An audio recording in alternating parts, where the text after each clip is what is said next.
हर हर महादेव। देवों के देव महादेव ने 19 अवतार लिए थे। आइए जानते हैं आखिर भोले बाबा को ये अवतार क्यों लेने पड़े, क्या है इनके पीछे का कारण। ग्रंथों के हिसाब से इन अवतारों की महत्वता और उसके पीछे की रोचक कथा रहस्य पर आज प्रकाश डालते हैं। भगवान शंकर द्वारा लिए गए 19 अवतारों में पहला अवतार है वीरभद्र। जी हाँ, ये वही वीरभद्र है जिन्होंने काटा था राजा दक्ष का सिर, जो भगवान भोलेनाथ के ही एक गण माने गए हैं। इनकी उत्पत्ति महादेव की जटा से हुई थी। दरअसल जब महादेव के ससुर राजा दक्ष द्वारा आयोजित यज्ञ में भोलेनाथ और माता सती को निमंत्रण नहीं दिया गया था, तो उस यज्ञ में माता सती क्रोधित होकर पहुंची थी और इसी क्रोध में उन्होंने अपना देह त्याग कर दिया था। माता सती के देह त्यागने की खबर जैसे ही महादेव को लगी तो उनके अंदर महाभयानक क्रोधाग्नि प्रज्वलित हो गई। तभी अचानक उन्होंने अपने सिर से एक जटा उखाड़ी और उसे पर्वत पर पटक डाला। यह क्या, यकायक उस जटा के पूर्व भाग से एक महाभयंकर अवतार वीरभद्र प्रकट हो उठे। वीरभद्र ने भगवान शिव के द्वारा दी गई आज्ञा से दक्ष के यज्ञ को तहस नहस कर डाला और इसके साथ ही वीरभद्र चहु दिशाओं में कोहराम मचाते हुए भयंकर गर्जना के साथ राजा दक्ष का सिर काट कर भगवान शिव के सामने रख दिया। अब राजा दक्ष के भगवान शिव से आग्रह करने पर और क्षमा मांगने पर भोलेनाथ द्वारा राजा दक्ष को दोबारा जिंदा कर दिया गया था। फहरिस्त में महादेव के दूसरे अवतार हैं पिपलाद। कौन थे पिपलाद? कथा कहती है महर्षि दधीची महाकाल के परम तपस्वी थे। उनकी अकूट भक्ति से प्रसन्न होकर भगवान शिव ने उनके पुत्र के रूप में अपना पिपलाद अवतार लिया था, किंतु उनके जन्म लेने से पहले ही महर्षि दधीची चले गए।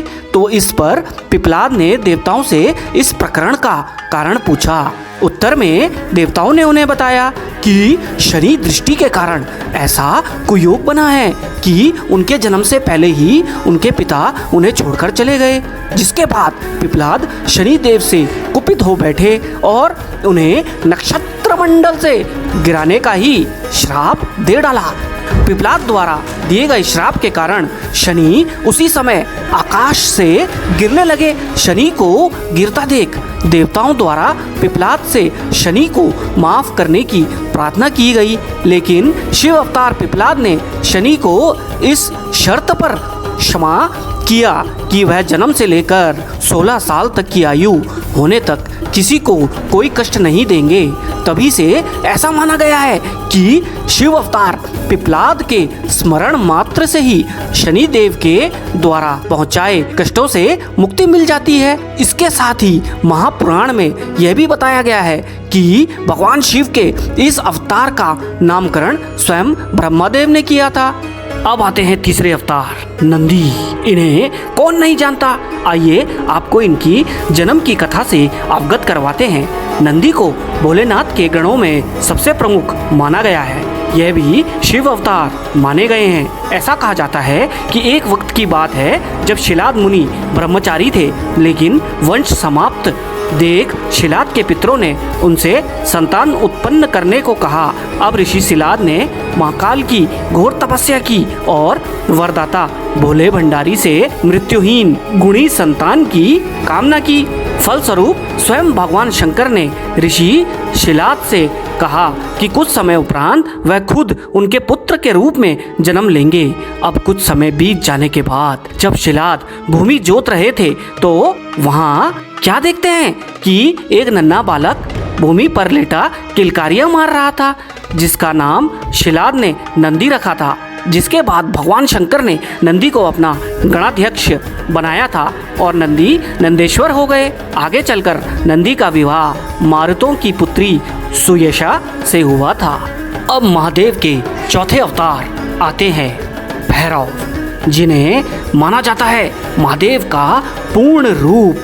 शिव पुराण की कथाओं के अनुसार ऐसी कथा है कि ब्रह्मांडी शून्य में एक तेज रोशनी दिखाई पड़ी, जिसमें से एक अद्भुत पुरुष रूपी आकृति सी निकल रही थी। यह देख शिवजी ने कहा, आप तो मुझे ज्वाला की भांति लाल शोभित लगते हो। आप कालराज हो और भीषण होने से भैरव हो। हाँ, आप भैरव हो और इस तरह जन्म हुआ काल भैरव का।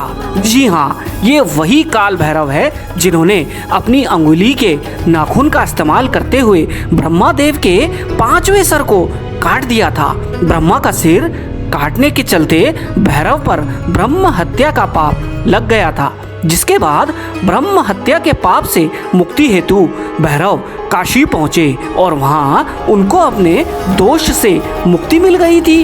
काशी वासियों के लिए भैरव की भक्ति अति फलदायक मानी जाती है। लो, अब आ गए अश्वत्थामा, जो हैं महादेव के 5वें अवतार। गुरु द्रोणाचार्य ने भी भगवान शंकर को पुत्र रूप में पाने के लिए कठोर तपस्या की थी। उनकी तपस्या के फलस्वरूप भोलेनाथ जी ने अपने अंश से गुरु द्रोणाचार्य के पुत्र अश्वत्थामा के रूप में अवतार लिया। महाभारत के अनुसार अश्वत्थामा भगवान शंकर यम काल क्रोध के अंशावतार हैं। गुरु द्रोणाचार्य के पुत्र अश्वत्थामा काफी बलशाली माने गए हैं। मान्यताओं के अनुसार आज भी अश्वत्थामा अमर हैं और धरती पर वास कर रहे हैं। ऐसा माना जाता है घोर कलयुग में भगवान विष्णु के 10वें अवतार कल्कि की सहायता के लिए अश्वत्थामा अडिग खड़े रहेंगे।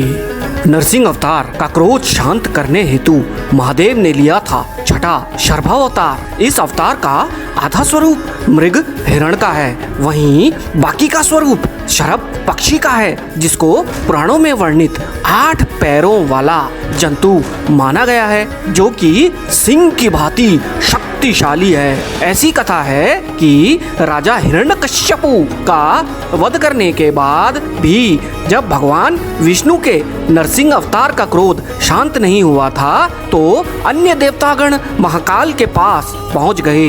जब भोलेनाथ ने शर्भावतार लिया और इस अवतार के रूप में भगवान नरसिंह के पास पहुंचे थे और उनकी उपासना की, किंतु इसके बाद भी नरसिंह अवतार की क्रोधाग्नि शांत नहीं हुई, तो भगवान शंकर ने नरसिंह को अपनी पूंछ से लपेट लिया था और उनको अपने साथ दूर आकाश ले उड़े थे। तब जाकर कहीं भगवान नरसिंह का क्रोध शांत हुआ था। ग्रहपति भगवान शंकर का 7वां अवतार माना जाता है। प्रचलित कथा इस प्रकार से है कि नर्मदा के तट पर एक धर्मपुर नामक गांव में मुनि विश्वनाथ अपनी पत्नी शुचिष्मति के साथ रहते थे। भगवान शिव को पुत्र रूप में पाने हेतु दोनों काशी आ पहुँचे, जहां उन्होंने घोर तपस्या की और भोलेनाथ के वीरेश लिंग की पूजा अर्चना की। एक दिन पूजा अर्चना करने के दौरान ही मुनि को वीरेश लिंग के बीच में एक बालक दिखाई पड़ा, जिसको देख मुनि विश्वनाथ ने उस बाल रूप धारी शिव की पूजा अर्चना की। ऋषि विश्वनाथ की पूजा से भोलेनाथ प्रसन्न हो दोनों के पुत्र रूप में प्रकट हुए। स्वयं ब्रह्मा जी ने उनके बालक को ग्रहपति नाम दिया था। महादेव के 8वें अवतार ऋषि दुर्वासा। क्या कहती है कथा? एक बार महर्षि अत्रि ने अपनी पत्नी अनुसुईया के साथ ब्रह्मा जी की आज्ञा पाकर त्रिकूट पर्वत पर पुत्र की इच्छा कर कड़ी तपस्या की थी। ऋषि अत्रि और उनकी पत्नी अनुसुईया के तप से त्रिदेव यानी कि ब्रह्मा विष्णु महेश उनके आश्रम पहुँचे। आश्रम पहुँचकर त्रिदेव ने उन्हें कहा कि हमारे अंश से आपके यहाँ 3 पुत्रों का जन्म होगा, जो माता पिता का यश बढ़ाने वाले होंगे और समूचे त्रिलोक में विख्यात होंगे। कुछ समय पश्चात ब्रह्मा जी के अंश से चंद्रमा उत्पन्न हुए, वहीं विष्णु भगवान के अंश से महर्षि दत्तात्रेय का जन्म हुआ। वहीं कालों के काल महाकाल महादेव के अंश से मुनि दुर्वासा ने सती अनुसुईया के कोख से जन्म लिया था। नवे अवतार हनुमान जी के रूप में आए, जिन्होंने दिलाई थी श्री राम को लंका पर विजय। महादेव के हनुमान अवतार को सभी अवतारों में सबसे ज्यादा श्रेष्ठ माना गया है। इनके बारे में कौन नहीं जानता। अपने आराध्य श्री राम की सहायता और सेवा के उद्देश्य से ही भगवान भोलेनाथ ने यह अवतार लिया था। हनुमान जी से बड़े श्री राम भक्त आज तक इस धरती पर प्रकट नहीं हुए। हनुमान जी को चिरंजीवी का वरदान मिला है। इसके साथ ही वह कलयुग के अंत तक इस धरती पर रहेंगे और यह भी कल्कि के साथ अधर्म का अंत करेंगे और धर्म की स्थापना करेंगे। 10वें अवतार हैं वृषभ अवतार। भगवान भोलेनाथ ने वृषभ अवतार विशेष परिस्थितियों के चलते लिया था। ग्रंथ कहते हैं पाताल से पृथ्वी लोक तक मचे उपद्रव को समाप्त करने हेतु ब्रह्मा जी ऋषि मुनियों और अन्य देवताओं के साथ कालों के काल महादेव के पास पहुंचे थे और उनसे रक्षा करने की प्रार्थना की थी। जिस प्रार्थना को स्वीकार करते हुए महादेव ने वृषभ रूप धारण किया था और कार्य को अंजाम दिया। 11वें अवतार के रूप में आते हैं यतिनाथ और होती है भील दंपति की परीक्षा। ग्रंथों में बताया गया है कि अब्रुतांचल पर्वत के पास एक शिव भक्त भील दंपति रहते थे। एक दिन यतिनाथ का भेष धारण करके भगवान शंकर भील दंपति के घर उनकी परीक्षा लेने आ पहुँचे। उस समय आहूक भील अपना धनुष बाण लेकर वन में विचरण करने जा रखे थे। अगली सुबह यतिनाथ और आहूका ने देखा कि आहूक को वन प्राणियों ने मार डाला है। अपने मृत पति को देखकर धर्मपत्नी आहूका जोर जोर से क्रंदन कर चिल्लाने लगी। वह बहुत दुखी थी। शिव अवतार यतिनाथ यह देख बहुत दुखी हुए। अब वो क्या देखते हैं कि आहूका अपने पति आहूक की चिताग्नि में जलने जा रही है, जिसे देख महादेव ने आहूका को साक्षात दर्शन दिए। साथ ही उन्हें वरदान दिया कि वह अपने अगले जन्म में फिर से अपने पति से मिल पाएगी। यज्ञ और धार्मिक कार्यों के महत्व को बताने हेतु लिया गया था कृष्ण दर्शन अवतार, जो कि महादेव का 12वां अवतार है। यह अवतार पूरी तरह से धर्म को समर्पित प्रतीक ही माना जाता है। कथा है कि एक बार इक्ष्वाकु वंशीय श्राद्ध देव की 9वीं पीढ़ी में राजा नभग ने जन्म लिया था।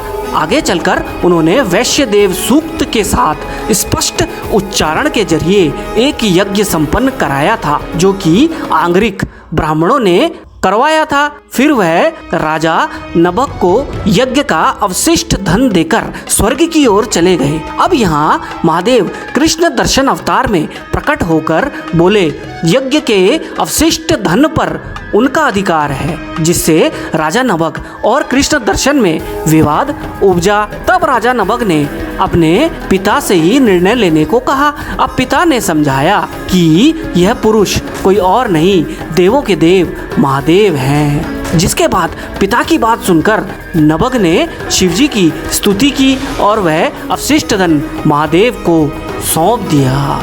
इंद्र के घमंड को चूर करने हेतु लिया गया 13वां अवतार अवधूत। जब भगवान इंद्र, बृहस्पति जी और अन्य देवता महादेव के दर्शन करने के लिए कैलाश पर्वत पर जा रहे थे, तब इंद्रदेव की परीक्षा लेने के लिए महादेव ने देवराज इंद्र का मार्ग रोक दिया। इस पर देवराज ने पूछा कि कौन हो तुम जो मेरा मार्ग रोकने की चेष्टा कर सकते हो, किंतु अवधूत जी ने कोई उत्तर नहीं दिया। फिर क्या था, वही देवराज क्रोधित हो उठे और वज्र प्रहार करने हेतु हाथ उठा लिया। लो, उनका हाथ वहीं स्तंभित हो गया। तभी यकायक बृहस्पति जी ने अवधूत अवतार में महादेव को पहचान लिया और उनकी विधि पूर्वक स्तुति करने लगे, जिससे प्रसन्न होकर भोलेनाथ ने देवराज इंद्र को माफ कर दिया। समस्त प्राणियों के जीवन रक्षक के रूप में लिया गया भिक्षु वर्य अवतार। एक बार विदर्भ नरेश सत्यरथ की शत्रुओं ने हत्या कर दी और उनका राज्य हड़प लिया, किंतु राजा सत्यरथ की गर्भवती पत्नी शत्रुओं से जैसे तैसे बच निकली। अब कुछ समय बाद उन्होंने एक पुत्र को जन्म दिया, किंतु एक बार जब वह पानी पीने के लिए सरोवर जा रही थी तो वहां बैठे एक घड़ियाल ने उन्हें अपना भोजन बना डाला। अब वह निरीह बालक वहां भूख प्यास से तड़पता रहा। यह देख भोलेनाथ ने भिक्षुवर्य रूप धारण करके एक भिखारिन को निर्देश दिया कि सरोवर के पास निरीह भूखा बालक है, उसका लालन पालन कर ले। वह कोई और नहीं, राजा सत्यरथ का पुत्र है। फिर उस भिखारन को भोलेनाथ ने अपने दुर्लभ दर्शन भी दिए, जिससे भिखारिन को तृप्ति महसूस हुई और उसका उद्धार हो गया। बाद में पुत्र बड़ा हुआ और शत्रुओं से अपना हारा हड़पा हुआ राज्य भी प्राप्त किया। शंभु शंभु सुरेश्वर अवतार के जरिए भोलेनाथ ने अपने भक्त के प्रति भावना और प्रेम को किया था प्रदर्शित। कथा है ये कि राजा व्याघ्रपाद के पुत्र उपमन्यु अपने मामा जी के घर रहते थे और दूध उनको बहुत पसंद था। अब उपमन्यु की इच्छा को देखते हुए उनकी माँ ने उन्हें भोलेनाथ की शरण में जाने को कहा। अब वह नित्य प्राय ओम नमः शिवाय का जाप करते रहते और महादेव की अकूट भक्ति में लीन हो गए। एक बालक की निस्वार्थ भक्ति से प्रसन्न हो भोलेनाथ बालक उपमन्यु के सामने सुरेश्वर अवतार में आए और बालक की परीक्षा हेतु महादेव की अलग अलग तरीके से निंदा करने लगे। यह क्या, बालक उपमन्यु क्रोधित हो गए क्योंकि वह आराध्य भोलेनाथ के बारे में एक भी अपशब्द नहीं सुन सकते थे।